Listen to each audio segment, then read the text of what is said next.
Hello guys, আজ আপনাদের শেখাবো কিভাবে আপনি একটা নতুন পেজ সঠিক নিয়মে খুলবেন। ফার্স্টে আপনার ফোনে ফেসবুক অপশানে ঢুকে যাবেন। তারপরে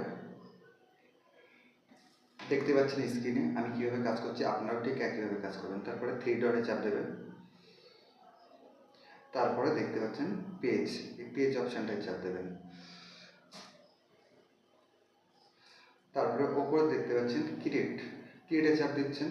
তারপর গেট স্টার্ট, তারপরে পেজ নেম, আপনি ফেসবুকের যে পেজটা খুলবেন সেটা যে নামটা দেবেন সে নামটা লিখে দেবেন।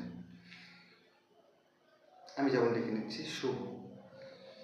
তারপর নেক্সট।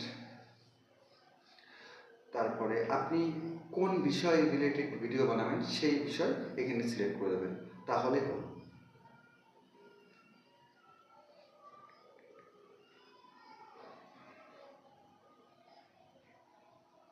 তারপর ক্রিয়েট, কি রিলসের জন্য পেজটা খুলতে যাচ্ছেন, মানে আপনি টাকা ইনকাম করবেন নাকি বিজনেসের জন্য পেজটা খুলতে যাচ্ছেন, এটা সিলেক্ট করে দিতে হবে। যেমন আমি রিলস ভিডিও বানাবো, তার জন্য রিলস সিলেক্ট করে দিলাম, কানেক্টিং। তারপর দেখতেই পাচ্ছেন আমার পেজটা ইতিমধ্যে তৈরি হয়ে গেছে। আপনিও এইভাবে একটা পেজ তৈরি করে নিতে পারবেন।